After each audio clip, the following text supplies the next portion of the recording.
Welcome.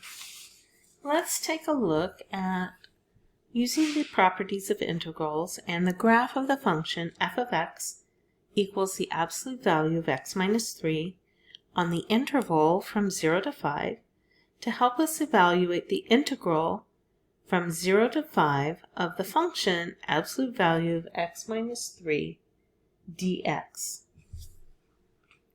Now, as we look at the graph of our function here on the right, we see that from 0 to 5, we have what resembles two triangles,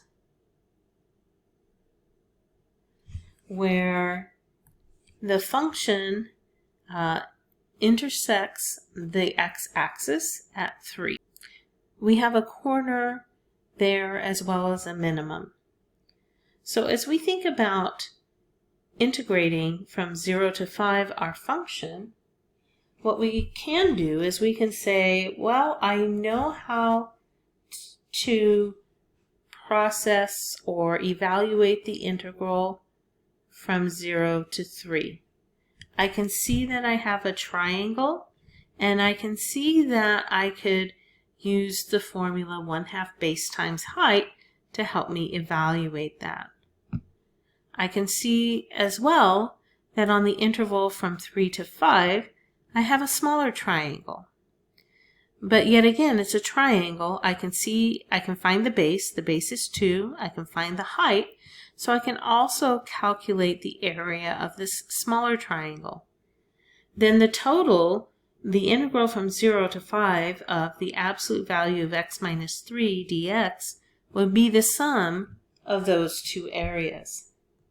So what we're going to do is we're going to rewrite this as the integral from 0 to 3 of absolute value of x minus 3 dx plus the integral from 3 to 5 absolute value of x minus 3 dx. Now, with these separated, we can go ahead and evaluate these integrals. So our first triangle here on the right has a base of 3 and a height of 3. So this first integral is going to be 1/2 3 times 3 plus, and then for my second triangle, for my integral from 3 to 5 of absolute value of x minus 3 dx, that triangle will have 1/2, its base is 2, and its height is 2. So multiplying these two pieces together, my first term becomes 9/2 plus, and then my second term becomes 2. Well, 9/2 I could rewrite as 4 and 1/2 plus 2, which gives me 6 and 1/2 as the value of that integral. I hope you find this helpful.